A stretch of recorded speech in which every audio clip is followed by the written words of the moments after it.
Continuamos con la primera mesa redonda de la mañana. Oye, mi amor, si tú trabajaras y ganaras más dinero que yo, ¿tú me dejarías? Hasta que un día se atreve a decirme... La primera mesa redonda que trata del papel de las organizaciones no gubernamentales en la protección de los menores posibles víctimas de trata de personas. En la mesa contamos con la presencia de María Isabel Martínez, que es la coordinadora provincial de Andalucía, Javier Cuenca, que es el delegado de Andalucía de STHR,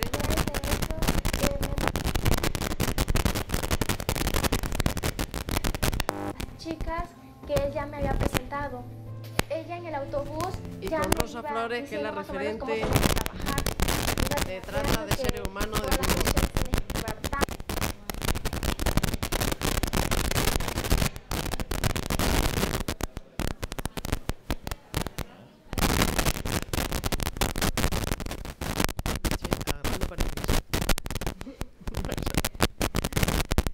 En primer lugar va a intervenir Isabel, seguidamente Javier y luego Rosa. Luego haremos un debate, para si tenemos alguna pregunta. Empieza Isabel. ¿Qué soy yo? Isabel. Coge el micrófono, Isabel, ¿qué tal? Sí. Bueno. Hola, buenos días o casi buenas tardes a todos. En primer lugar, dar las gracias al defensor del pueblo. ¿Qué se oye?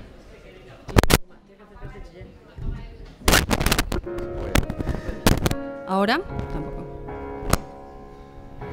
Gracias a Dios. ¿Ahora? No estuve mucho tiempo y... Bueno, pues eso, que agradecer al defensor del pueblo y del menor de Andalucía y a la Fundación Cajasol por organizar estas jornadas y sobre todo por el principal motivo de las jornadas, que es concienciar y sensibilizar a la sociedad sobre esta lacra que tenemos sobre la trata, sobre todo en este caso la trata de menores. Yo voy a ser... ¿Si funciona? Tenía una presentación. Un momento, me dicen. Que bueno, la primera parte va a ser... Voy a intentar ir más rápido porque afortunadamente hemos tenido unas compañeras muy profesionales. Ahora. La trata y la explotación son una realidad. Te puede pasar a ti. Bueno, la primera parte de mi intervención ya está cubierta por las palabras del defensor y por las palabras de las compañeras que han intervenido anteriormente. Ya sabemos todos de qué estamos hablando. No hace falta repetir la definición sobre lo que es la trata y la trata de menores. Y a mí solo en esta parte decir que cuando hablamos de cifras es muy difícil y muy complicado dar unas cifras exactas que todos los compañeros coincidamos, por la invisibilidad de un gran número de víctimas de trata, que es una de las preocupaciones que todos, como decía Elena ahora, todos tenemos, y es el poder identificar sobre todo a esos menores que son víctimas. A mí lo que me gustaría destacar es que en esta forma moderna de esclavitud que tenemos ahora, que es la trata, tiene un rostro femenino y es una de las formas más crueles de violencia de género que existen en estos momentos, porque, como veis, el 75% son mujeres y niñas, y de cada 3 niños que se identifican, 2 son niñas, con lo cual, evidentemente, el rostro femenino de estas víctimas es evidente. Esto lo voy a pasar rápido porque lo han comentado las compañeras. Simplemente deciros que para nosotros es muy importante, y de hecho ahora veréis algunos de los informes que hemos publicado, la invisibilidad de estos menores, la necesidad de que se identifiquen y de que haya, tanto por parte evidentemente de las fuentes jurídicas, policiales, de los agentes sociales, que tengan esas herramientas para poder identificar y, como decía la compañera, y detectar esos casos que a veces están ocultos de trata en los menores. La importancia de esa adecuada identificación lo que nos hará es tratar de forma individualizada a esos niños, y por eso pedimos unas metodologías de intervención que contemplen la dimensión individual y grupal de estos menores. Y ahora ya, para centrarnos un poco en en lo que nosotros, las organizaciones, estamos aquí, que es para contar un poco qué hacemos desde nuestras organizaciones en relación con la trata de menores. A mí me gustaría distinguir y decir que evidentemente UNICEF, como todos saben, es la Agencia de Naciones Unidas que trabaja por la infancia basándonos en la Convención sobre los Derechos del Niño. Y como decía a principios de la mañana el defensor, la trata es una manera de vulnerar los derechos más fundamentales y sobre todo los principios rectores de la Convención, como es la supervivencia y desarrollo del niño, la no discriminación o el interés superior del niño y, por supuesto, la participación, porque ellos no tienen participación o no tienen esa capacidad de participar en esta lacra. Y decirles que nosotros, dependiendo en los países donde trabajamos, tenemos un tipo de actuación u otra. En general, desde el punto de vista, desde el enfoque de derechos, nosotros lo que hacemos es trabajar en incidencia política, trabajar en lo que es sensibilización y concienciación. En más de 150 países trabajamos en lo que es intervención directa. Ahora hablaba con la compañera Elena y le decía que yo tuve la suerte de estar hace un mes en Senegal y pude comprobar la red de trata que hay alrededor de muchas escuelas coránicas y alrededor de la mendicidad en la ciudad de Dakar, en Senegal, y cómo hay otra red, afortunadamente, de protección de organizaciones locales con las que nosotros trabajamos, que acogen a esos niños y a esas niñas víctimas de trata y lo que hacen es orientarles, intentar reunificarlos con sus familias si es posible, escolarizarlos y devolverles lo que es una vida de acuerdo a su edad. Y en los países desarrollados como es el nuestro, ustedes saben que nosotros no podemos hacer intervención directa y lo que hacemos es trabajar en incidencia, en sensibilización y sobre todo en proyectos y en programas para dar a conocer esta lacra de que nos trata hoy.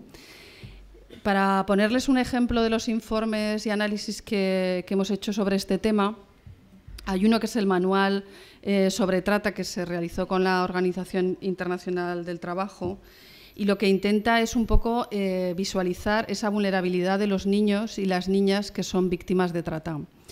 En este informe lo que destacábamos es que los factores que provocan esa vulnerabilidad no solo son la pobreza, que es una causa muy importante, sino ya hay otra serie de factores que pueden ser a nivel individual, como que sean niños, por ejemplo, que tienen alguna discapacidad y por eso son discriminados, niños que proceden de minorías étnicas que también son discriminadas, a nivel familiar, niños que no tienen padres o madres, bien porque están fuera trabajando, porque son huérfanos de SIDA, a nivel grupal, pues porque son a lo mejor niños que viven en sociedades nómadas o que sienten discriminación en el trabajo, en la escuela. Es decir, que hay una serie de muchos más factores que la pobreza, que quizás sea el factor más importante, que hacen que estos niños sean víctimas de trata. Y en este informe se analizaba. El segundo que está ahí es ni legales ni invisibles, volviendo un poco a hablar de la invisibilidad de estos niños y de estos menores que son víctimas de trata. Y aquí lo que se realizó con el Consejo de Abogacía General de la Abogacía Española, un poco para destacar la situación a nivel jurídica de los niños que venían a nuestro país siendo víctimas de trata. Como les decía, en lo que se refiere a la incidencia política, nosotros lo que intentamos es comprometer a los gobiernos para que garanticen, esto a nivel de todos los países, para que garanticen la protección de todos los niños y las niñas, aprobando leyes, porque evidentemente, aunque haya leyes, a veces no se cumplen, pero si no hay leyes ya es muchísimo más complicado, y que integren todas las cuestiones relativas a la protección de la infancia. Proporcionar información lo más correcta posible, que ayude con fuentes dignas, con datos que nos ayuden a analizar la situación de estos niños y estas niñas, de estos menores que son víctimas de trata, sus comportamientos, sus actitudes y las prácticas que conllevan esto.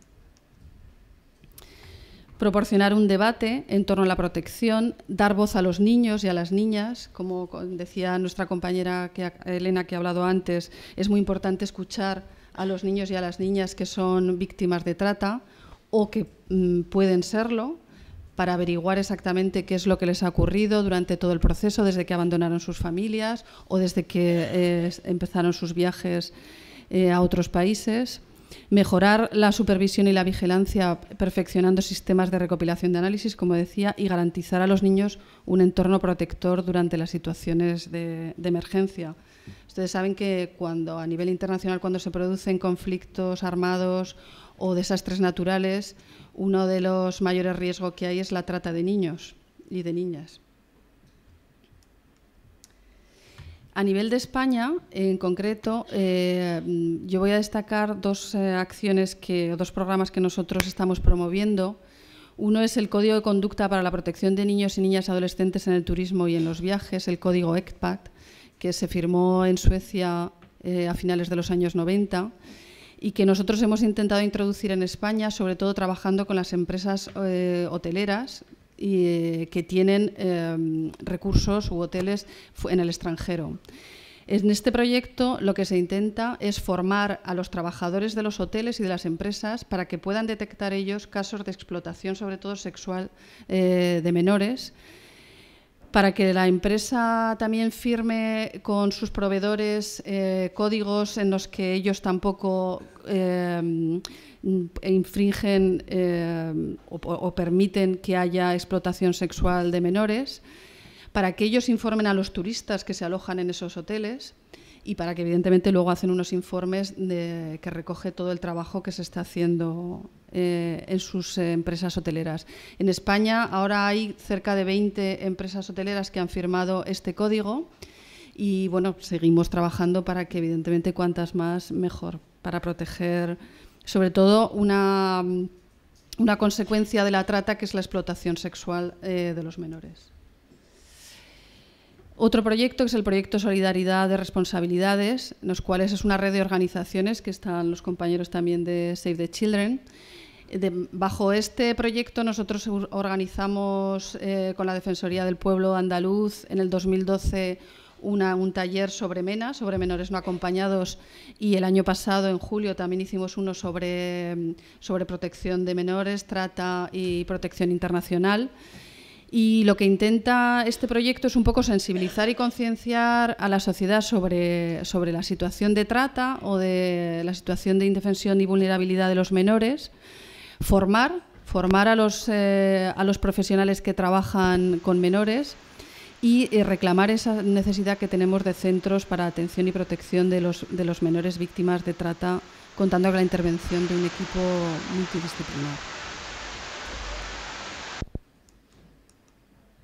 También hacemos sensibilización con jóvenes, como por ejemplo en la Universidad de Castilla-La Mancha, la Universidad de Sevilla, con ponencias, proyectos, exposiciones. Nosotros tenemos un programa que es Campus 89 por la Convención de los Derechos, en el que intentamos sobre todo la movilización de los jóvenes y la sensibilización de los jóvenes, de los estudiantes, en torno a los derechos de la infancia.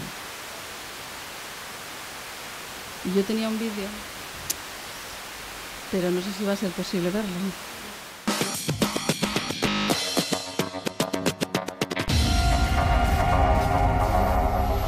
La trata de personas es la esclavitud del siglo XXI y los jóvenes son sus principales víctimas. En Latinoamérica, millones de niños y jóvenes buscan una oportunidad, trabajo, comida, amor, aquello que la vida les negó.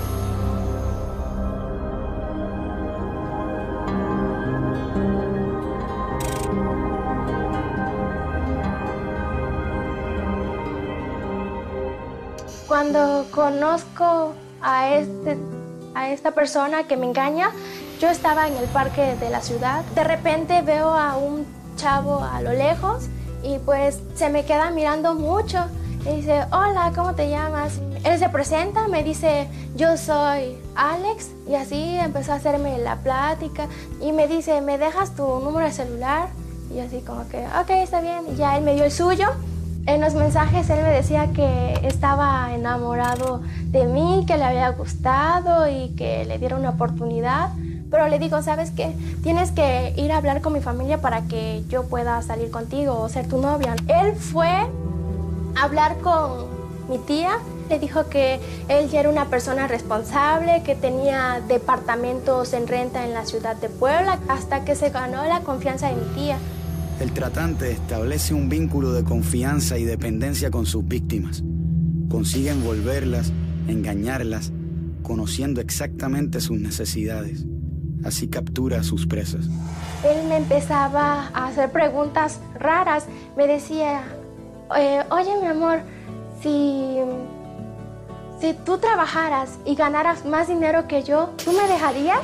Hasta que un día se atreve a decirme, ¿tú trabajarías de prostituta para mí? Y yo así como que no, yo no quiero. Y me decía, pero es que te va a ir muy bien, vas a ganar mucho dinero. Es más, si trabajas para el otro año, empezamos a hacer nuestra casa. Y pues, si no quieres ayudarme, te vas a tener que ir.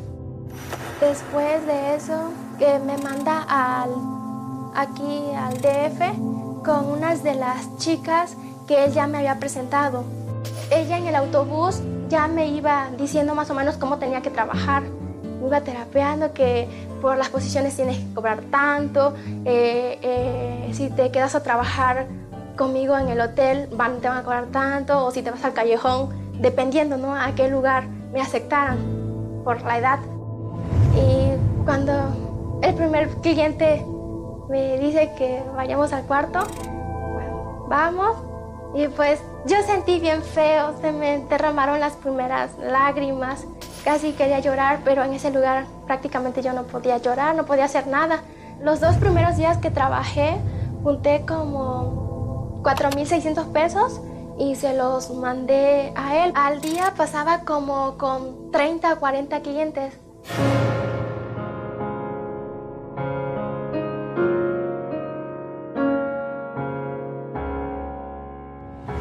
Gracias a Dios no estuve mucho tiempo y pues logré salir de allí por un operativo. Si no, de lo contrario, pues quién sabe cómo lo iba a hacer para denunciarlo, porque siempre tenía alguien que estaba al lado mío cuidándome o vigilándome estando en el callejón si no estaba con esa persona. Bueno, yo les diría a las chicas que están pasando por esta situación, pues que el hombre que las quiere, pues prácticamente las va a respetar y no las va a poner a trabajar de prostitutas o de sexoservidoras.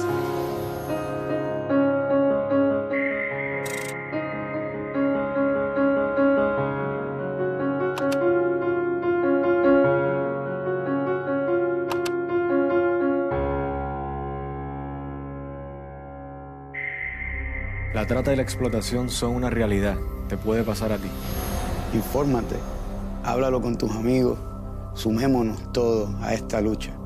Contamos contigo.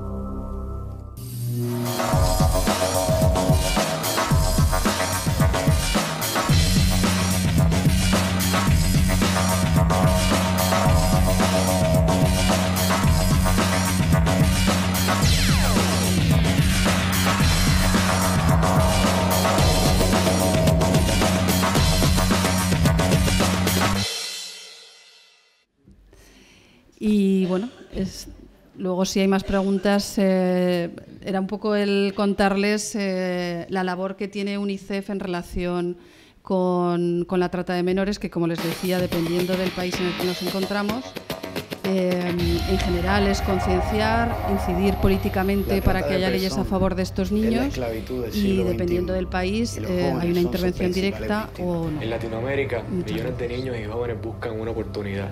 Trabajo, comida, amor. Aquello de la vida desnuda.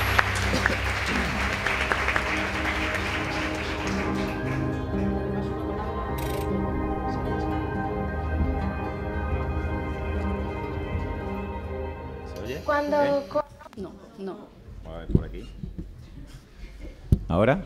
Sí, gracias, Juana. Buenas tardes a todos y a todas. Agradecer a la Oficina del Defensor del Pueblo, del Menor, la invitación, especialmente a Maite, la asesora de menores, con quien trabajamos bastante directamente. Bueno, voy a hacer una presentación un poco en la línea de un par de conceptos, pero sobre todo volver a lo que ya se ha dicho en las mesas anteriores y complementar un poco el trabajo que desde Save the Children hacemos, complementarlo un poco con el trabajo que hacen organizaciones como Cruz Roja o personas tan valientes como Elena, ¿no? Voy a pasar el mando un poco. ¿Quieres que te lo vaya pasando yo? Vale, sí, por favor. Bueno, en un par de conceptos quería Antes de nada, estas son características generales del fenómeno de la trata, pero supongo que podemos pasar rápidamente porque ya se ha dicho, ¿no? Aparte está claro que es un negocio clandestino muy lucrativo, el segundo que más dinero mueve después del narcotráfico. Todo el tema que ha explicado Elena del crimen organizado transnacional, independientemente de mafias locales, es algo que trasciende países, trasciende regiones, y entonces se necesita una intervención a muy alto nivel. Lo que hablamos de la invisibilidad del fenómeno, y eso minimiza, como bien ha explicado Elena de nuevo, todos los riesgos que para el negocio, para las redes y para las mafias tiene, ¿no? Y también ha comentado Maribel los tantos por ciento de que la trata con fines de explotación sexual es la más común, por encima de tráfico de órganos, esclavitud o para temas de mendicidad o... ¿Le puedes dar? Por favor. Y estas tres características son las que afectan más a los menores de 18 años, ¿no? A los niños y niñas, ¿no? Esa demanda creciente vinculada con el turismo sexual de niños y niñas, esa ausencia de un registro único, no hay medidas específicas a lo mejor que puedan diferenciar o pues víctimas mayores o menores de edad, todo el tema de las pruebas de edad y toda esa cuestión hace que sea complejo muchas veces identificar a menores víctimas de trata.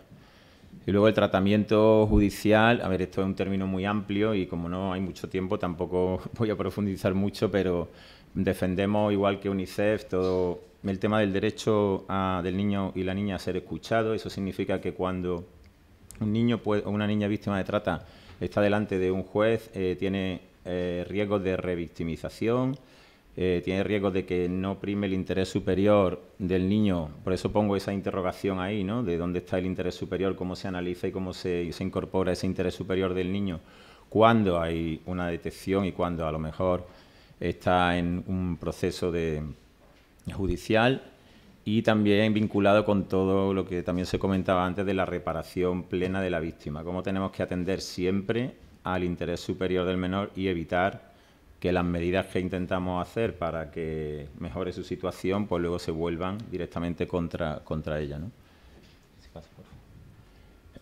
Esto lo he puesto ahí como algo que siempre en todas las intervenciones aparece, pero bueno, también me lo habían solicitado. Y antes había una intervención que hablaba un poco de tráfico del público, entonces supongo que la mayoría conoceréis, pero es importante conceptualmente diferenciar que la trata de personas es una violación de los derechos humanos, en el caso de niños y niñas, violación además de los derechos de infancia recogidos en la Convención, mientras que el tráfico de personas es un delito contra el Estado. ¿Por qué? Porque implica un cruce de fronteras. La trata puede ser transnacional, puede ser nacional, puede ser dentro de un propio Estado, con lo cual no tiene por qué implicar ese cruce de fronteras y implica además una explotación de la persona, ¿no? El tráfico como tal es un delito por el cruce ilegal de fronteras y hay una negociación o hay una especie de pacto entre el migrante, la persona migrante y la persona que hace el tráfico, ¿no?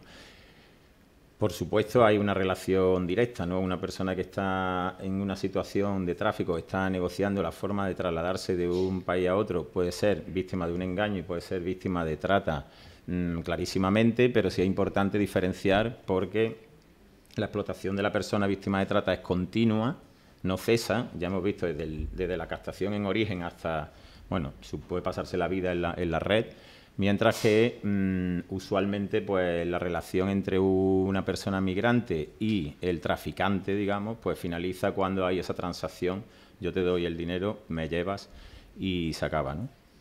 El consentimiento, por supuesto, en niños, en niñas, del tema de trata es irrelevante, incluso en adultos está el tema del engaño de por medio, ¿no? Con lo cual puede haber un consentimiento inicial pero fruto de un engaño, entonces estamos hablando de que de ese consentimiento no valdría para nada en la cuestión de la trata. Y en el tráfico, como ya he comentado, pues bueno, hay una negociación y hay un objetivo de cruzar una frontera para cualquier proyecto migratorio económico normalmente, pero no tiene por qué existir situación de trata y por tanto de vulneración de derechos. Voy a vincular muy rápidamente lo que es la trata como una violación de los derechos humanos, como una violación de los derechos de la infancia, pero un pasito más allá es reconocer que la trata es además una forma de violencia contra la infancia. Naciones Unidas encargó en 2006 a un consultor externo, Piñeiro, un brasileño, un informe, el primer informe mundial para poner un poco de relieve la cuestión de la violencia contra la infancia. Sabéis, siempre hago el mismo paralelismo, la violencia de género, la violencia machista hace 40 o 50 años, cómo era considerada, y la violencia contra la infancia, cómo es considerada actualmente, ¿no? Tradicionalmente, culturalmente, qué se tiene como aceptado, incluso desde el cachete hasta formas que Elena también ha comentado en otro tipo de cultura y de sociedad. Entonces, ese informe, de un consultor externo, pero que lo pasó a Naciones Unidas, a la Secretaría General, dio lugar a la observación número 13 en 2011, donde ya el Comité de Derechos del Niño pone de relieve muy claramente el fenómeno de la violencia contra la infancia e insta, como siempre, a los Estados a tomar medidas. Nosotros aquí en España estamos solicitando la elaboración de una ley integral de lucha y prevención contra la violencia contra la infancia, igual que la ley que hay de prevención contra la violencia de género. Entonces, esa observación general, digamos que desarrolla el artículo 19 de la Convención, que habla de la violencia contra la infancia. Hay 2 artículos en la Convención también de Derechos del Niño, que son el 35 y el 36, sobre trata y explotación, pero hay que vincular también el de violencia contra la infancia. Si cualquier medida específica que se pueda tomar para luchar contra la violencia contra la infancia debería también incluir entonces el tema de la trata. Aparte de que la trata, por supuesto, necesita de medidas específicas, planes específicos, legislación y recursos, ¿no? Entonces, esa observación general número 13 define una serie de qué es violencia contra la infancia, qué formas de violencia contra la infancia puede haber. Y entonces son todas esas: trata, descuido, trato negligente, violencia mental, violencia física, castigos corporales, tortura, autolesiones, más. Claro, yo pensando ahí, pensaba que, bueno, que todas, el comité pone todas esas formas en el mismo nivel, pero todas esas formas de abajo comprenden, la trata comprende todas esas. O sea, que prácticamente, si veis, yo pongo que la trata es una forma más de violencia, pero comprende todas las demás. Con lo cual, a mí me parece una de las formas más brutales de violencia ejercida contra la infancia y específicamente contra las niñas, ¿no? Sí, pase, Maribel, por favor. Esa observación general también habla de que hay que abordar el fenómeno desde un enfoque de derechos. Lo decía también el defensor al principio, no solo se vulnera el derecho o sea, no podemos coger la convención y decir que se vulnera el artículo X o el artículo Y, se vulnera el derecho, los 4 principios del derecho a la no discriminación, por supuesto la participación. Entonces hay que abordar el fenómeno desde ese enfoque de derechos. Es un enfoque de derechos humanos, de derechos fundamentales, de derechos de infancia y de convenciones internacionales, supranacionales, firmadas, ratificadas por gobierno y por Estado. Entonces yo creo que huelga cualquier otra justificación. Y el tercer punto sobre el que esa observación general trata, ya os digo que es una observación general sobre violencia, pero creo que de ahí se puede extraer mucho para poder contextualizar el tema de trata. Habla de la cooperación, de la necesaria cooperación transfronteriza y transregional e internacional. Entonces, bueno, es verdad que formas de violencia pueden estar muy acotadas según regiones, según prácticas tradicionales nefastas, pero este fenómeno, si algún fenómeno de violación de derechos de infancia y de violencia necesita un abordaje transfronterizo, transregional, transnacional y trans todo, es el fenómeno de la trata, ¿no? Más herramientas que pueden contextualizar la trata y que además las tenemos ahí para utilizarlas porque están firmadas y están ratificadas, no son baladí, ¿no? El protocolo facultativo de la Convención de los Derechos del Niño sobre prostitución y venta de niños para pornografía infantil, también el de niños soldados, y las convenciones y los tratados en los que se inspira, la Convención de la Haya, el convenio de las peores formas de trabajo infantil de ILO, ¿no?, de la OIT, que ahí consideramos en Save the Children que no es un trabajo, la peor forma de trabajo infantil no es la prostitución infantil, es una forma de explotación que hay que diferenciar, y luego bajando un poquito las normativas nacionales o estatales, autonómicas, municipales. Aquí mismo en Sevilla hay un plan de lucha contra la prostitución, que se incluye el tema de la trata y medidas específicas.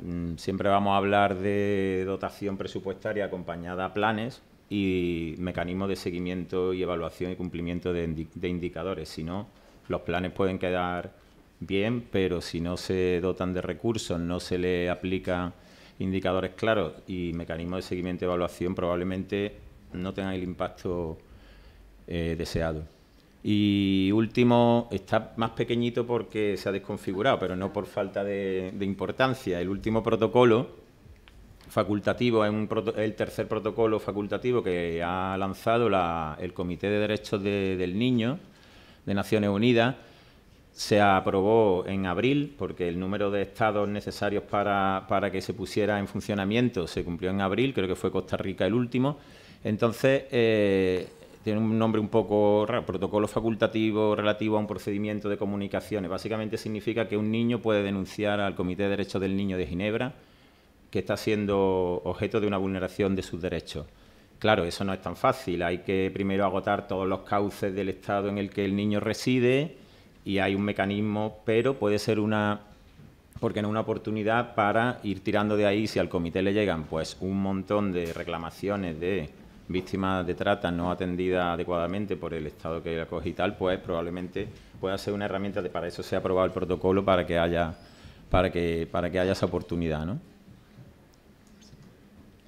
Bueno, ¿y qué hacemos? Un poco en la línea de UNICEF. Nosotros no hacemos una intervención directa aquí en España, eso se lo dejamos a organizaciones mucho más expertas como Cruz Roja y como APRAN, como otras organizaciones. Sí, en cooperación internacional hacemos algunas cosas, pero tenemos sobre todo el trabajo de sensibilización, concienciación y el advocacy formal, la incidencia política y la investigación y el trabajo sobre todo en red, ¿no? Entonces, si puedes pasar...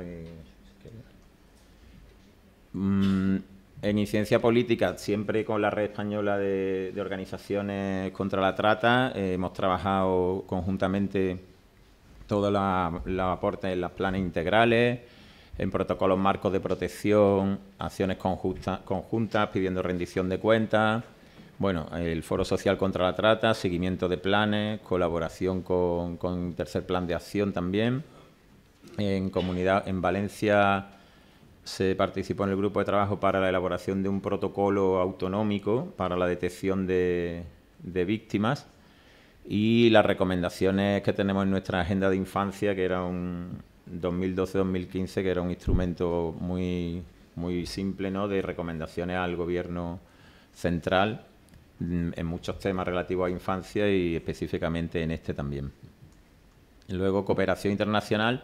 Nosotros hemos trabajado muy profundamente en Centroamérica. Toda la región es también una zona donde hay un volumen de trata bastante interesante, bastante importante. Entonces ahí se ha trabajado mucho desde la atención directa hasta el acompañamiento a mecanismos públicos, a instituciones, para la creación de protocolos, legislación nacional, y también hemos elaborado una metodología para identificación y un mapeo de las rutas, de las redes en toda la región de Centroamérica. Y la otra parte importante es la capacitación y formación a agentes implicados, sea funcionarios privados de policía, touroperadores, trabajadores sociales, todo eso, médicos, policías, todo eso. Esta parte es sobre todo en América Latina donde la hemos llevado a cabo. En el marco, del convenio de la ECID sobre trata. Y bueno, este documental me parece importante citarlo porque es un caso real, dura 40 minutos, o sea, lo podéis buscar quien esté interesado en Internet, se llama El Engaño. Y se ha producido con una productora, creo que, sobre la parte del trabajo nuestro en la región de Centroamérica. Entonces, muestra muy claramente también todo el tema del tránsito, la red y todo, por si os interesa. Y la última parte, un poco el trabajo de sensibilización con jornadas y con iniciativas de este tipo que nos reúne hoy también. Y también hemos tenido mesas de trabajo en varias ciudades con profesionales y con agentes implicados, desde agentes sociales, policías, fiscalía, bueno, todos los que pueden participar y pueden trabajar en el tema.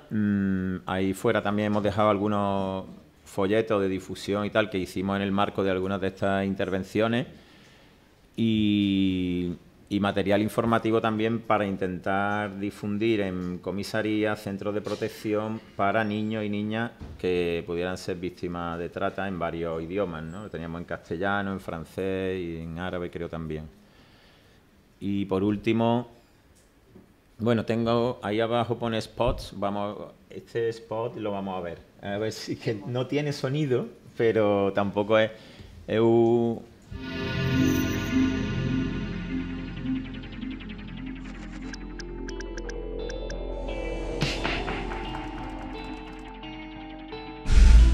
Warning.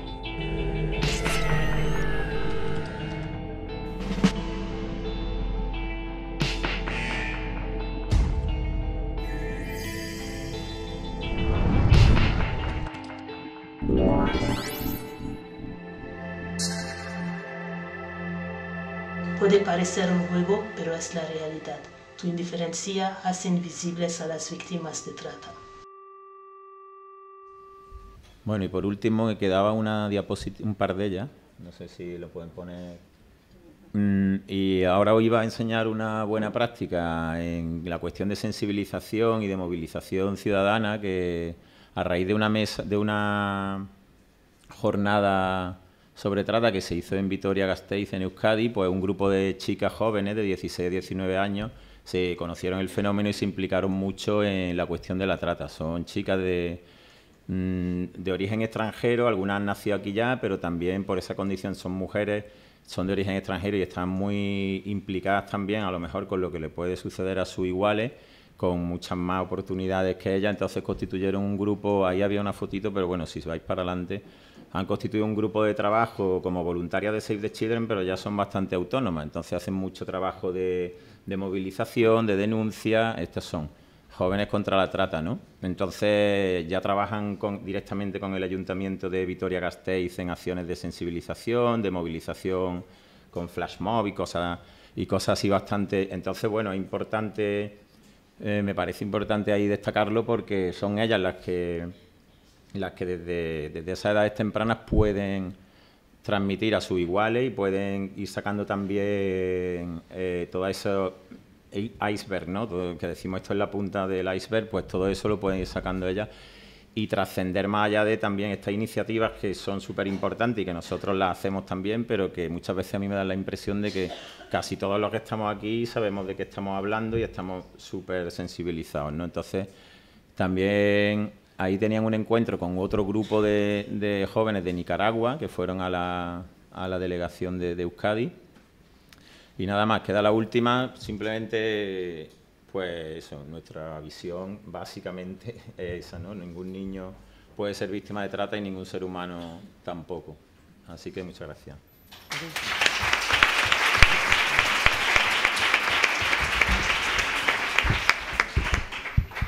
Gracias, Javier. Te paso la palabra, Rosa. Bueno, pues yo, a diferencia de los dos compañeros, me voy a centrar un poco más en la práctica que hace Cruz Roja con estos niños. En primer lugar, agradecer al Defensor del Pueblo por la organización y por contar con nosotros. No solo por tener la oportunidad de compartir, sino de poder aprender, que en cada uno de estos encuentros uno siga aprendiendo. Por contextualizar un poco nuestra historia, cómo nosotros empezamos a intervenir con menores víctimas de trata. Quien ya me haya oído otras veces, pues le sonará repetido, pero hay cosas que han ido cambiando en este tiempo y sí que me parecía importante decirlas. Nosotros empezamos a tener más contacto con menores víctimas de trata y con menores hijos de víctimas de trata a raíz de las llegadas de inmigrantes, principalmente del África subsahariana, por Costa, Ceuta y Melilla. No es hasta finales de 2007, principios de 2008, cuando empiezan a llegar pateras a Andalucía con mujeres y con niños dentro. Y es a raíz de ahí cuando nosotros empezamos a detectar como niñas que nos parecían niñas, decían que tenían 19 y 20 años, y cómo desaparecían de los centros de acogida humanitaria, cuando en la primera entrevista lo único que decían era que no conocían a nadie, solo traían un papelito o un número de teléfono al que tenían que llamar. Cómo llegaban menores a cargo de mujeres en los que no parecía que hubiera ninguna relación afectiva entre ellos, ni el menor parecía sentirse seguro con esa mujer, ni la mujer tener un apego para con ese menor. Y en ese sentido, pues sí que las cosas han cambiado, porque si en esto estoy hablando de todos los niños que llegaron en 2007, 2008, 2009, 2010, 2011, 2012, es en agosto de 2013 cuando ya se empiezan a hacer las pruebas de ADN, cuando un menor entra a través de fronteras no habilitadas, y hemos empezado también a detectar que a raíz de las pruebas de ADN ya cada vez hay menos niños que llegan con personas que no son familiares suyos, como bien decía Elena Maleno antes. En este camino de mujeres y niños que llegaban a nuestras costas, Ceuta y Melilla, también nos preocupaba mucho que esos niños, la invisibilidad, que es lo que han dicho todos los compañeros a lo largo de la jornada que llevamos de mañana. Y es que también hasta este verano del 2013 esos niños no existían para nosotros. Esos niños, para nosotros digo, para España, para nuestro Estado. Eran niños que no se estaban reseñando, entendiendo por reseña tomarle una foto y una huella y asignarle un número de identificación de extranjero. Eran niños que no se estaban vinculando a la persona que les traía, es decir, yo podía venir con Javier, pero solo reseñaban a Javier si Javier era adulto y ponían "y una niña". Y tú no sabías ni qué edad tenía esa niña, ni cómo se llamaba, y Javier podría venir conmigo o con ella. Y como no existía ese vínculo de cuando el niño llegaba a nuestro país, era muy difícil hacer un seguimiento después, era muy difícil hacer una escolarización, una tarjeta sanitaria en según qué comunidades autónomas, un seguimiento global de ese niño que velara por su protección o porque garantizara sus derechos. Pero, como decía también, gracias al informe del Defensor del Pueblo y a la aceptación de la recomendación por Comisaría General de Extranjería y Fronteras, a partir de agosto, bueno, del verano pasado, ya se han empezado a reseñar a todos los niños que entran a nuestro país, en la mayoría de las ocasiones, y no solo identificar a ese menor, sino vincularlo. Si yo he venido con Javier y vuelvo a aparecer en otro sitio con Juana, la policía o el gobierno va a saber que yo entré con Javier y que Juana ha aparecido ahora sin saber un poco de dónde, ¿no? Habrá que investigar eso también. En todo este camino que decía y en todas estas situaciones muy dispersas, ¿no? Cada caso es cada caso y cada persona es cada persona. Hemos tenido la oportunidad de llamar a todas las puertas. Hemos aprendido de muchas organizaciones, de muchos manuales de otras organizaciones y hemos llamado a todas las puertas de los servicios de protección de menores de los que hemos aprendido, de la Junta de Andalucía, el Defensor del Pueblo, de Fiscalía de Menores y de Extranjería, de Cuerpos y Fuerzas de Seguridad del Estado, porque nosotros estábamos viendo esa necesidad que nos preocupaba, esos niños que desaparecían y aparecían, y no sabíamos qué hacer, más que llamar a otra puerta y decir, aquí está pasando algo, vamos entre todos a buscar una solución, porque también, como decía Elena, y como han dicho los compañeros, es un problema de difícil abordaje, porque cada vez que la red encuentre una pequeña grieta va a cambiar, y cada vez que hemos buscado una solución las redes van cambiando porque obviamente sus intereses son otros, que están muy lejos de proteger a la infancia. Pero bueno, en este camino que hemos llamado a todas las puertas y que por suerte pues todas las puertas se nos han abierto, también estamos aquí ahora, y eso también me parece un hecho de agradecer, porque las pruebas de ADN, la reseña, que ahora mismo que tengamos estos espacios, que tengamos sitios donde nos podamos sentar a discutir y a compartir, es algo a valorar en positivo, porque hace 3 años no estábamos en este momento y solo han pasado 3 años, que es mucho, pero que no es tanto para cambiar una realidad. ¿Qué es lo que hacemos y con quién? Pues Cruz Roja puso el foco en formar a sus equipos, en trabajar en red, en llamar a todas las puertas y buscar alianzas y en intentar detectar lo antes posible para activar los mecanismos de protección existentes. Desde Costa, Ceuta y Melilla hemos intentado formar a nuestros equipos para que en el momento que vean algún indicador, que en la patera se detecte cualquier cosa, que en Ceuta, que en Melilla, rápidamente se alerta a los cuerpos y fuerzas de seguridad del Estado de esto está pasando y que ellos miren a ver si lo que nosotros vemos es lo mismo o no, si estamos hablando de trato o estamos hablando de otras situaciones. Una vez que, si en Costa las compañeras y los compañeros que lo que hacen, bueno, eso no lo voy a explicar porque todo el mundo lo ve en la tele, ponemos la manta, hacen ayuda humanitaria, pero además se hace una intervención con cada mujer y con cada menor que llegan más específicas, se hacen entrevistas individuales siempre que se puede. Si los compañeros ven algún indicio de trata, se pone en conocimiento de los cuerpos y fuerzas de seguridad del Estado y también se da reporte de esa información a los centros de acogida humanitaria donde generalmente van las mujeres e hijos que por estar en situación, por razones humanitarias, no van a los CIE. Igualmente, si la mujer no tuviera menores a cargo y fuera a un centro de internamiento de extranjeros, se intenta trasladar la información a las compañeras de Cruz Roja, en los casos, en los CIE en los que Cruz Roja está trabajando, o a las compañeras de otras organizaciones en los CIE en los que no, como puede ser Algeciras.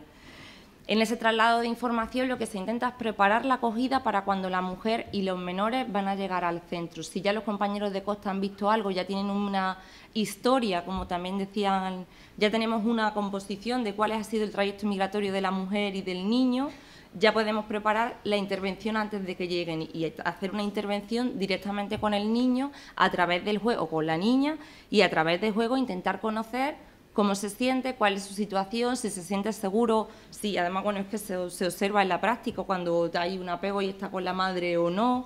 Entonces, intentamos organizarlo lo antes posible, como decía, para hacer los informes con los indicadores de trata que vemos en la madre y los indicadores de riesgo y de trata que vemos en el menor.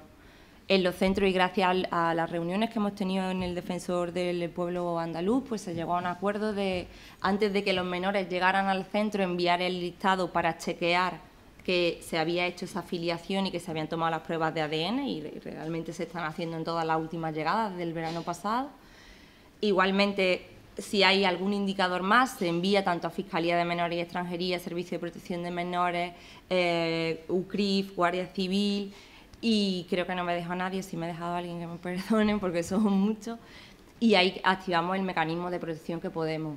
Generalmente es UCRIS quien entrevista a la mujer, para ofrecerle el periodo de reflexión e intentar que se acoja alguna medida de protección. Nosotros desde los centros intentamos asesorarlas también de todas las medidas de protección que tienen a su alcance, ya sea a través de la solicitud de protección internacional, de la derivación a un centro específico para atención a víctimas de trata o a través de la colaboración con policía. Generalmente nuestra dificultad está, como me imagino que luego dirán, en que las mujeres que están recién llegadas, y como también ya adelantaba Elena, no están preparadas o no se sienten protegidas como para denunciar a sus captores en este primer momento en el que la red aún no la ha explotado en España y que ellas sienten que han llegado a un sitio mejor. Y cuando las mujeres no se acogen al periodo de reflexión, no se reconocen a sí mismas como víctimas de trata, pero tanto Policía como Cruz Roja considera que sí lo son, pues ahí ya empieza a intervenir el Servicio de Protección de Menores, haciendo todo lo que está en su mano para garantizar la protección del menor hijo de una víctima de trata. Igualmente, por seguir, que tampoco sé si va a ir mal, si me estoy pasando de tiempo, también intervenimos en entornos de prostitución. Lo que pasa es que en entornos de prostitución, como me imagino que sabéis, pues no hay menores. Los menores son chicas jóvenes, pero no estas mujeres que nos encontramos, que hemos atendido en los centros con niños, cuando se vuelven a reencontrar en entornos de prostitución, en los prostíbulos del asentamiento de Almería, ahí no están los niños con ellas. Los niños suelen estar en manos de la red, que los guardan o los usan como método de coacción para que las mujeres sigan pagando su deuda. En todo este camino, ¿qué es lo que creo que estamos haciendo bien? Creo que que cada éxito, aunque no sean muchos, han sido gracias a la colaboración entre todos.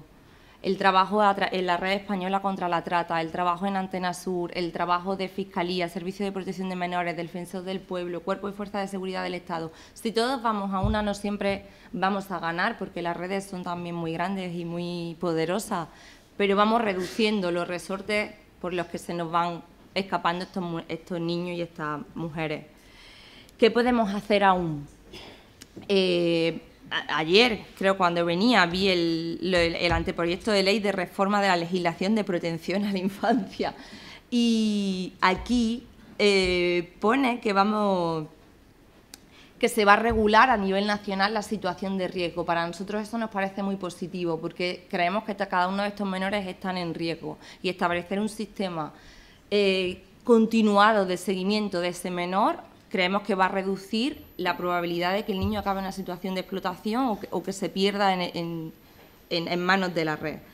Igualmente, acogemos con ilusión ese sistema de coordinación nacional, porque también veíamos que todo, a lo mejor, el trabajo que se hacía aquí o en otra comunidad, al llegar a otra comunidad, era empezar de cero. Y una intervención que se había hecho aquí, ahora en Madrid, el niño nadie sabe quién es, más un niño que, perdonad que me repita, no tiene papeles, no está documentado, y aquí yo me llamo Rosa y allí me llamo Juana. Y nadie puede demostrar que no me llamo Juana o no me llamo Rosa. Igualmente, creemos que una de las vías que puede facilitar o reducir la probabilidad de que estas mujeres y estos niños acaben en manos de las redes es establecer recursos intermedios donde realmente ese periodo de restablecimiento exista más allá de la reflexión, que también. Creemos que si le generamos un espacio donde la madre pueda estar con el menor en un entorno seguro y pueda restablecerse medianamente, a lo mejor podremos hablar de... Luego le podremos pedir de que la mujer denuncie o que se acoja o que diga la verdad de dónde va a ir el niño o lo que le aterroriza, pero en un primer nivel es muy difícil que la mujer cuente su historia y si no hacemos nada, desaparece en manos de la red. Entonces, generar algún recurso intermedio creemos que podría ser una buena idea. Igualmente, creo que hemos avanzado mucho, que gracias pues, a la mano y al empuje del Defensor del Pueblo hemos activado unos mecanismos que creo que están funcionando, pero no podemos olvidar que cada niño es cada niño, cada niña es cada niña, cada caso es cada caso, y tenemos que ser capaces de articular mecanismos lo suficientemente flexibles que nos permitan dar una respuesta a cada menor, y no en el contexto de ahora que es sino en el contexto que pueda venir. Porque las redes, como decía lo de ADN, cuando empezamos a hacer la prueba de ADN ya cambiaron. Cuando vean que eso está funcionando, inventarán otra cosa. Si seguimos innovando y seguimos estando atentos a las nuevas necesidades, yo creo que podremos cada vez más intentar proteger a estos niños y niñas víctimas de la trata. Y ya está.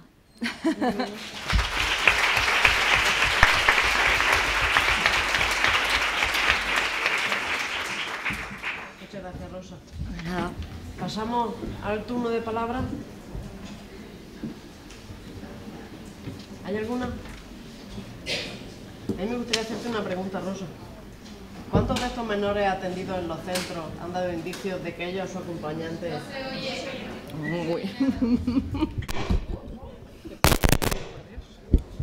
Vale. ¿Cuántos menores atendidos en los centros han dado indicios de que ellos o sus acompañantes pudieran estar siendo objeto de trata? Pues no lo he contado, la verdad, no he traído los números de haberlo sabido. ¿Un tanto por ciento de todo lo que pasa? Yo puedo gritar un montón, en realidad.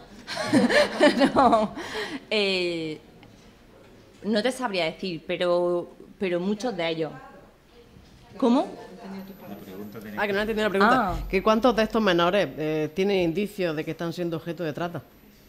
De todos los que pasan muchísimos, ¿cuántos de ellos tienen los indicios que ellos tienen establecidos para saber que son de trata? Y le decía que en la mayoría de los niños que llegan por patera, un poco por todo el contexto que han estado hablando de la situación de Nigeria, de la situación de Camerún, de que es muy difícil que una mujer haga todo el camino sola. Muchos de estos niños que llegan a cargo de mujeres están en situación de trata, no tanto a lo mejor porque vayan a ser explotados aquí, en la explotación sexual laboral, sino por ser hijos de una víctima de trata. Deberían tener la misma consideración. Y en otros muchos casos, sobre todo cuando hablamos de adolescentes, hay claros indicios de víctimas de trata y los indicios no son, es que has dicho los indicios de Cruz Roja, no son de Cruz Roja, son compartidos, sí. Son los indicadores un poco comunes que policía, los cuerpos y fuerzas de seguridad del Estado también ven en muchos casos, pero también querría decir que no estamos hablando de un número... No, que la mayoría de los casos en los que llegan nosotros detectamos indicios de trata, sí. No sé en qué porcentaje, si sería un 80 o un 90, pero en torno a ahí debe estar. Pero no estamos hablando de 1000 niños al año. Estamos hablando de un número significativamente inferior. Yo creo que antes lo decía el defensor, que en el seguimiento que se hizo en el segundo semestre del año eran menos de 50 niños. No recuerdo exactamente el número, pero eran menos de 50. Si extrapolamos, estamos hablando de 100 niños al año, que es un número importante, pero también es un número abordable, desde mi opinión. ¿Alguna pregunta? Dime, María.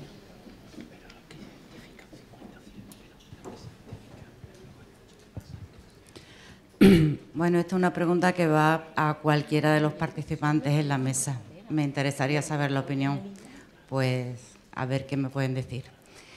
Hoy hemos oído aquí durante toda la mañana que la víctima de trata viene con la esperanza de un futuro mejor. Y yo quería preguntar si consideran que, sobre todo desde el punto de vista económico, ¿no?, si consideran que los actuales recursos en esta materia, cuando deciden abandonar, o en el caso que decidan abandonar... Bueno, me tranquilizo. En el caso que decidan abandonar y salir de la red, si consideran que los recursos que se les ofrecen son los adecuados en materia de empleo, económicos, para que sea atractivo e iniciar otro proyecto de vida.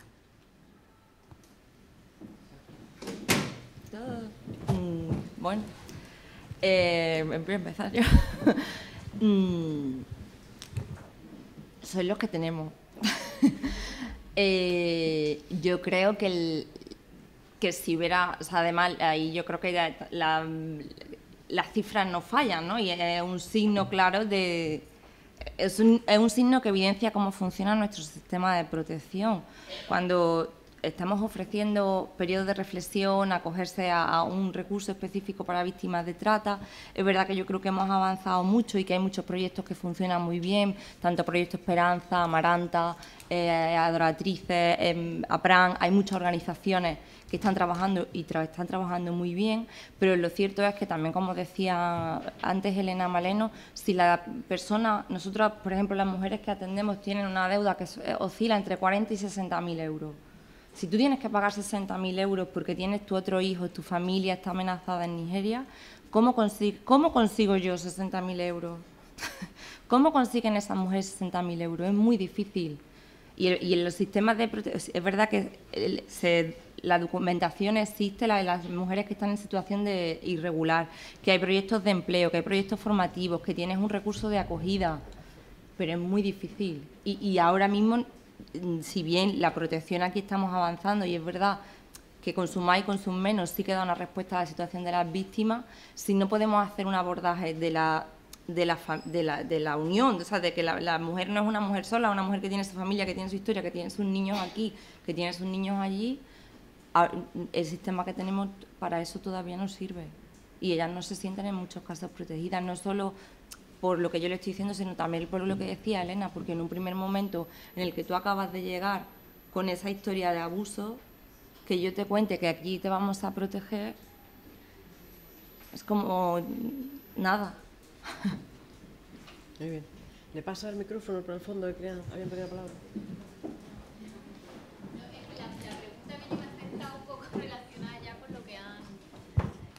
La pregunta que yo iba a hacer estaba un poco relacionada o era parecida a la que se ha hecho ya anteriormente. Entonces, un poco por ver la otra vertiente, ¿qué pasa? Si nos podría explicar un poquito qué pasa con con aquellos casos en los que las mujeres pues no entran en este sistema de ayuda o no se cogen a estos sistemas como víctimas de trata. ¿Qué pasa con los casos de las mujeres que no entran en ese sistema?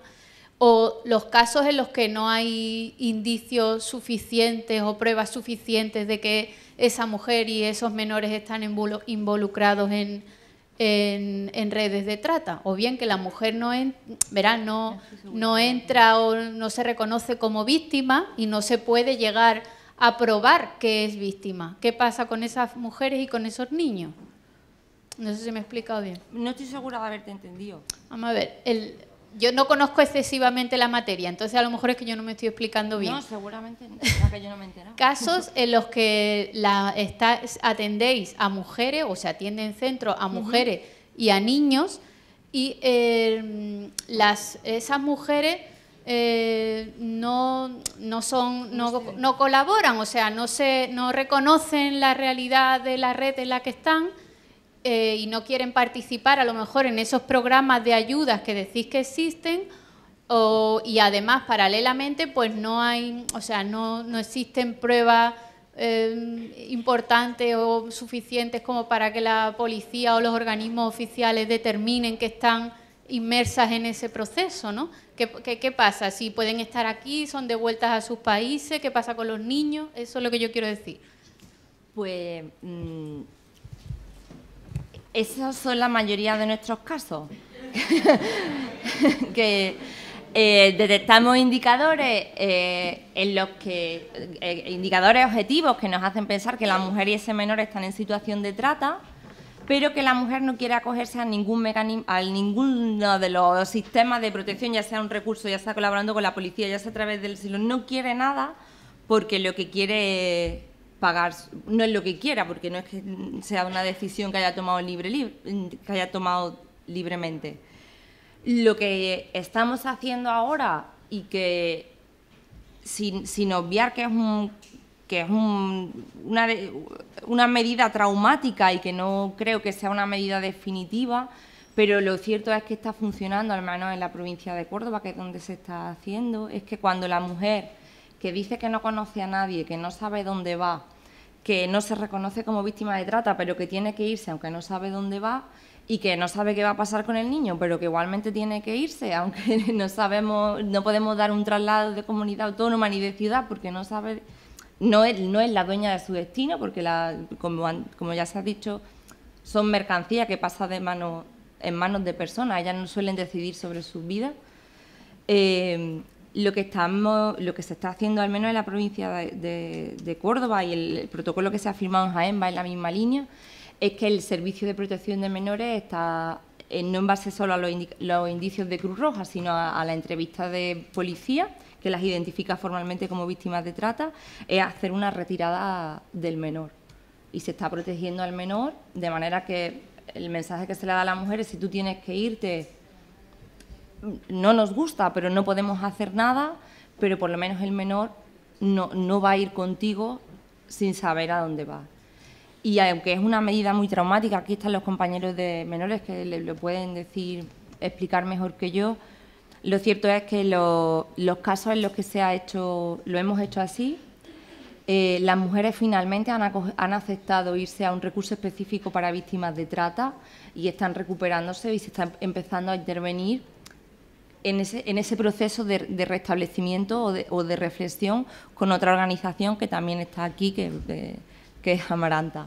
Entonces, es verdad que es una decisión muy dura y muy traumática y que, en cierta manera, y a mí no me gusta decir la palabra, pero ahora no me sale otra mejor, parece que volvemos a castigar a la víctima separándola de su hijo. Estoy hablando en los casos en los que la prueba de ADN demuestra que es su madre. Lo cierto es que los otros niños en los que no nos ha dado tiempo a hacer nada, porque la mujer no ha dicho que tuviera prisa en irse, aunque haya dicho, bueno, en algún momento alguien me llamará y tendré que irme. Y la mujer se fue el sábado por la noche sin avisar y sin decir nada a nadie. Esos niños ahora no sabemos dónde están. Entonces, y a lo mejor la mujer tampoco. En algunas investigaciones policiales, que bueno, igual luego Pepe lo puede contar mejor, ya ellos sí que saben que están ejerciendo la prostitución, o luego la mujer aparece, como os decía, en un asentamiento ejerciendo la prostitución, o en Barcelona de camino a otra parte, pero a veces los niños están con ella, a veces no.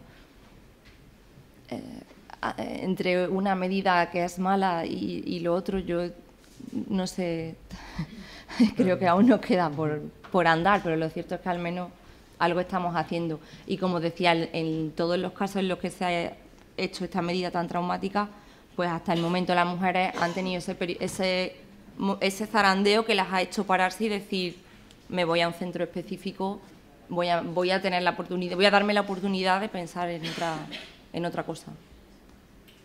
Muy bien. No sé si te he contestado o me he ido. Hola, buenos días. Mira, creo recordar que el gobierno de Rodríguez Zapatero intentó sacar una ley de tratas con fines de explotación sexual. No sé si es así. Un proyecto, un proyecto que se estaba fraguando para sacar una ley de trata con fines de explotación sexual que no llegó a hacerse. ¿A vosotros os parecería, vosotros que sois expertos en el tema de la trata y que trabajáis con mujeres y con niños en este sentido, os parecería importante que que se sacara una ley de trata y en ese sentido creéis que la administración, el Estado no ha sido lo suficientemente enérgico para combatir este fenómeno tan importante precisamente por los intereses económicos que mueve el tema de la trata a nivel mundial? Estoy monopolizándolo todo. Desde la red española de lucha contra la trata y desde la red andaluza de lucha contra la trata, que se llama Antena Sur, sí que consideramos todas las organizaciones que formamos parte que una ley integral de prevención, ¿no?, del trata de seres humanos es fundamental. Y ahora mismo lo que tenemos es un protocolo marco que funciona, pero un protocolo no es una ley integral. El plan que se ha hecho es un plan con fines de explotación sexual. Los fines de explotación laboral o otros fines no están contemplados ahora mismo. No hay ningún plan estratégico que aborde otros fines de explotación de la trata. Efectivamente, de hecho el plan está caducado, parece que caducó en 2012, parece que sí, que están ahora evaluando los datos del plan anterior y que se va a sacar uno nuevo, pero aún no hay una fecha establecida para eso. Y sí, pensamos que una ley integral que aborde la trata es fundamental, todas las organizaciones lo vemos y además pensamos que sería una buena manera de terminar de transponer la directiva que aún está sin transponer. Bueno, por complementar lo que dice Rosa, las recomendaciones de Save the Children, que son las recomendaciones de la Red Española de Lucha contra la Trata, son eso, legislar, o sea, un plan integral que está ahora mismo, caducado, y medidas específicas dentro de ese plan de trata para niños y niñas, la capacitación de todos los agentes.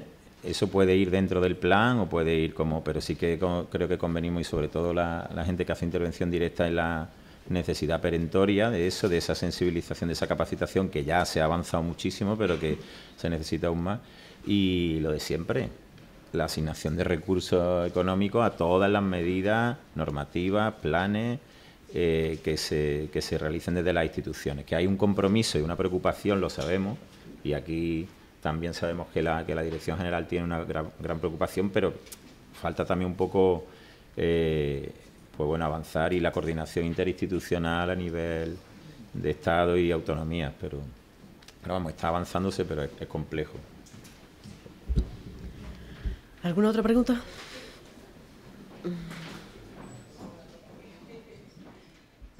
Rosa, te quería hacer una pregunta. Mira, yo trabajo dentro del Servicio de Protección de Menores de Cádiz, ¿no? Soy una de los equipos y demás. Entonces me queda la duda, porque nosotros cuando hacemos una retirada del domicilio del menor, primamos la reintegración del niño con esa familia, ¿vale? Entonces tú dices que hacéis retiradas en Córdoba, que habéis hecho como que se están haciendo retiradas cuando hay indicios, ¿no? Perdona, no solo cuando hay indicios. Bueno, y cuando está confirmado. Sí, pero la pregunta mía es, ¿y cómo trabajáis la posibilidad de reintegración? ¿La madre accede al trabajo con el Servicio de Protección de Menores, con los ETF? Todas esas cosas. Está ahí Susana y Alfredo. Entonces, es mi pregunta, porque nosotros en Cádiz no compartimos esa idea a medias tintas, vamos a decirlo, ¿vale? Y además vosotros estáis coordinados todos los centros y lo sabéis, que en Cádiz también se han hecho unas retiradas, pero por otros motivos, no por indicios, porque los indicios pensamos, bueno, estamos privando también a un menor de estar con su madre, por unos indicios que no están probados. Entonces queríamos saber cómo se trabaja la reintegración. Bueno, pues por alusiones. Yo soy Soledad Monter, de la Jefa de Servicio de Protección de Menores de Córdoba, y como bien ha explicado Rosa, pues estamos en primera línea del tema este, ¿no?, de esta casuística. Bien, para nosotros es absolutamente complejo esto. Realmente llevamos un tiempo probando. Unas veces creemos que acertamos, otras veces creemos que nos equivocamos, porque en esto no hay un camino hecho, lo estamos haciendo y cada caso, como bien decían antes, es diferente. ¿Qué hacemos? Bueno, pues cuando nos llega un informe de Cruz Roja, iniciamos un expediente, porque Cruz Roja nos dice que hay indicios. Cuando nos llega un informe de la Brigada de Extranjería donde constata que hay indicios, iniciamos un procedimiento de desamparo. Cuando nos llega información de que la madre con el niño se va a ir inmediatamente porque no ha aceptado nada, como ya sabemos que no lo va a aceptar, inmediatamente actuamos con un desamparo provisional. El menor se le retira a la madre y el menor va a una familia de urgencia, no va a un centro, va a una familia. Mientras tanto, con la madre se sigue manteniendo contacto en el sentido de que es posible poder recuperar a su hijo si está dispuesta a irse a un entorno de protección, que sería un recurso especializado, como en este caso puede ser Amaranta y tal. Cuando la madre consiente en hacer esto, nosotros le devolvemos al menor en un permiso de convivencia. Seguimos manteniendo la tutela porque no sabemos qué puede pasar. Y así nos encontramos ahora. Ahora tenemos una serie de casos en los que el menor sigue desamparado, la tutela la tiene la Administración, la Junta de Andalucía, pero el permiso de convivencia el menor ha vuelto con la madre. En estos casos pues creemos que hemos actuado bien, o sea, a pesar del terrible dolor de la separación, que eso no os podéis ni imaginar lo traumático que es, porque no hay maltrato, sino todo lo contrario. Ojalá hubiera maltrato. Si hubiera maltrato no tendríamos el problema que tenemos. Pero no hay maltrato, sino todo lo contrario. Hay todo un cuidado maternal. Y sin embargo nos vemos obligados a esto porque, como ya se ha dicho anteriormente, a la vez que estamos haciendo esto, nos está ocurriendo de madres que de pronto desaparecen, que se van un sábado por la noche con su bebito y no sabemos, no se les vuelve a seguir en la pista, los perdemos absolutamente. Entonces entendemos que dentro de lo malo pues está siendo un mal menor. Al menos hemos conseguido por ahora, que no sabemos qué pasará a continuación, pero por ahora hemos conseguido que determinados niños y a la vez determinadas madres estén ahora mismo en un recurso de protección. ¿Qué pasará ahora? ¿Seguirán en ese recurso? Pues no lo sabemos, ¿verdad, Rosa? Por ahora está funcionando, pero igual dentro de un tiempo puede caber la posibilidad de que en el recurso ese también desaparezca, pero lo estamos intentando. Lo que sí quería añadir anteriormente es que desde la Fiscalía de Menores de Córdoba, cuando se nos están dando casos así, se está instando al juzgado de Puente Genil a que adopte una medida judicial en la que prohíbe a la madre irse del recurso con el menor. Medida que cuando a la madre le parece, pues la desobedece y se van. Pero sí que se está haciendo esa medida. En unos casos ha funcionado y en otros nada, ¿vale? Sí. Gracias. Sobre todo esas medidas las estamos haciendo también, como decíamos, por ir tapando y hasta que llegan los resultados de las pruebas de ADN, porque como os decía, esas pruebas a lo mejor se han hecho en costa, pero en ese momento tú ya estás viendo indicios de trata en la madre, indicios de que la madre seguramente se vaya y además ni siquiera sabemos si es la madre biológica o no, porque no han llegado los resultados de ADN. Entonces, como bien decía Soledad, intentamos a través de Fiscalía, Juzgados, Servicio de Protección de Menores y todo, ir poniéndoselo un poco más difícil. Y poniéndoselo un poco más difícil a las redes. Muy bien. Lourdes, para terminar, ¿tenemos alguna pregunta? Sí, es que acaban de llegar dos más. Han llegado antes, pero he visto que, bueno, que han salido las respuestas durante el debate. Dice, se olvida el precedente del campo de Gibraltar, año 2000, con la llegada de madres con bebés que dejaban a sus hijos o hijas con familias autóctonas. SPM hizo una retirada en muchos casos que creó alarma entre las madres y hubo casos ganados en ámbito judicial para que volvieran con las familias de guarda. Yo en el año 2000 estaba lejos. No puedo decir nada, igual la compañera de Servicio de Protección de Menores, yo eso no lo sé, la verdad. Sí. Pasen el micrófono al fondo. Bueno, mi nombre es Manuel Lancha, yo estoy con Andalucía Acoge y en su momento fui uno de los abogados que estuvo en el tema del campo de Gibraltar con la retirada de menores. También estuvo en su momento Elena Arce, que actualmente está en el Defensor del Pueblo español.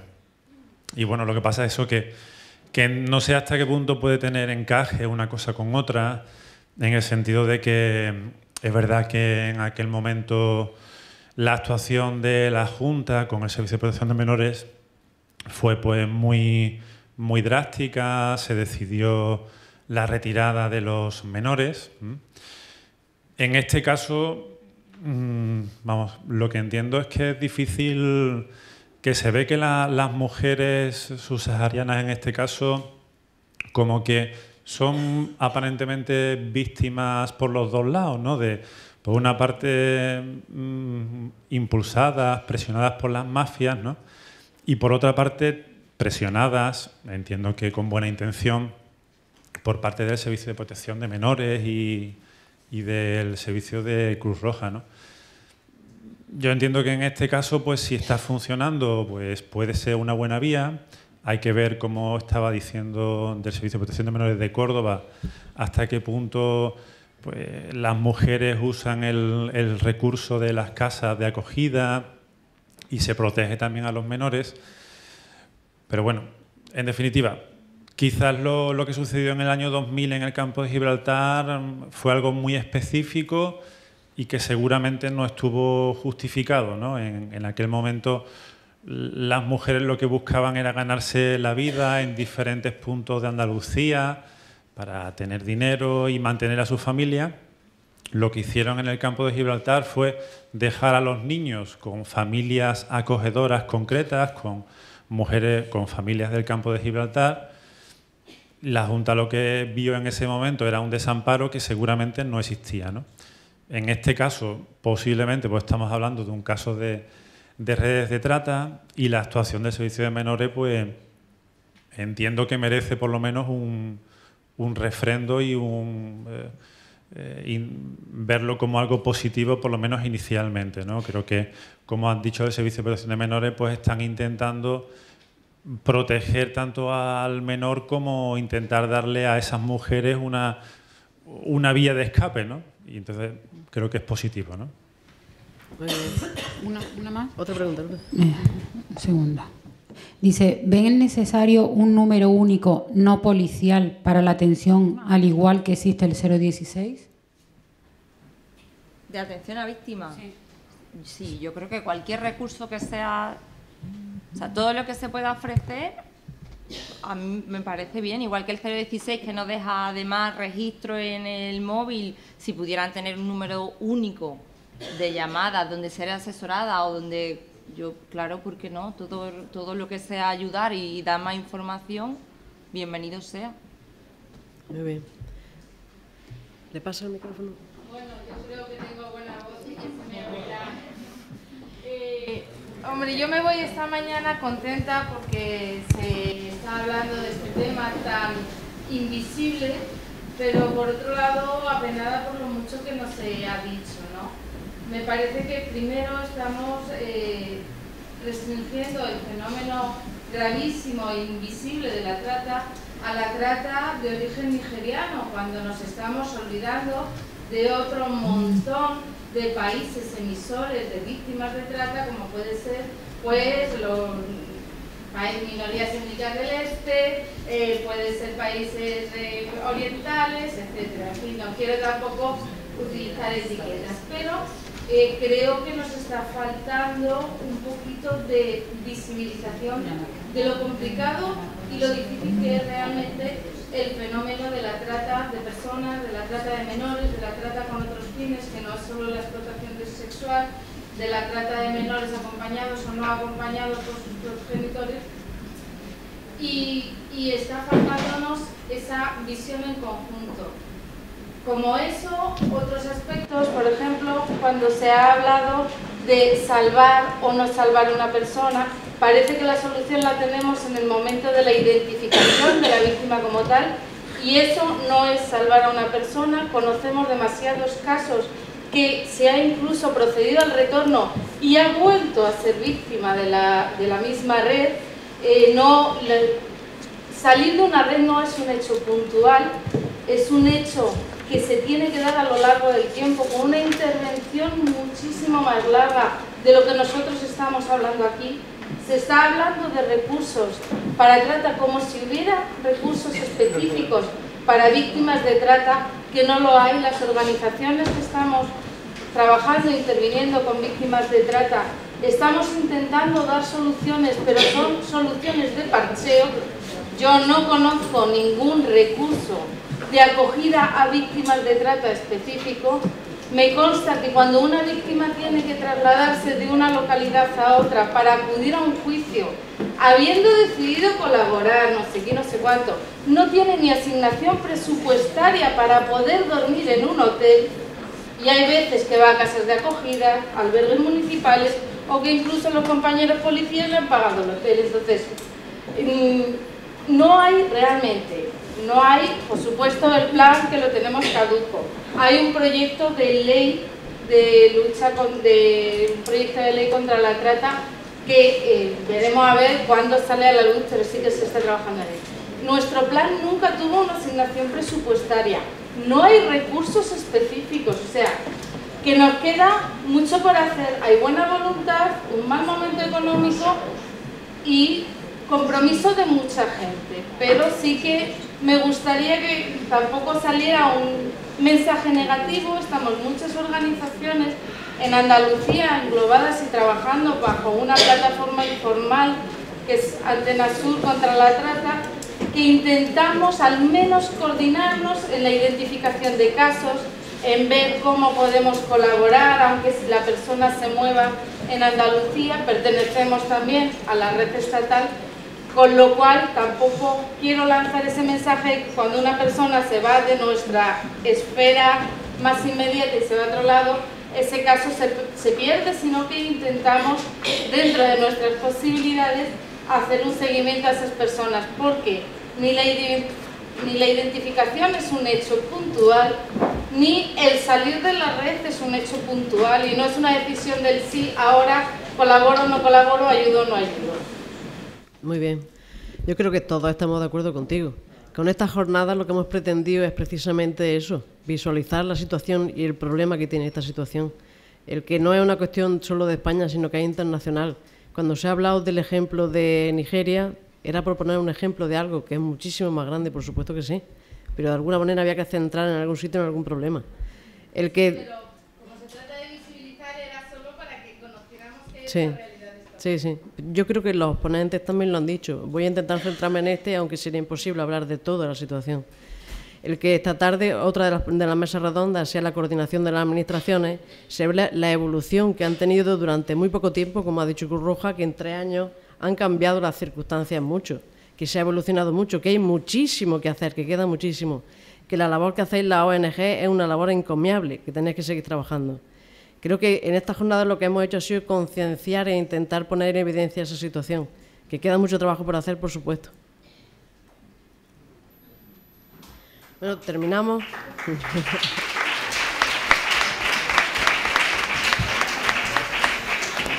Seguimos esta tarde a las 4:30.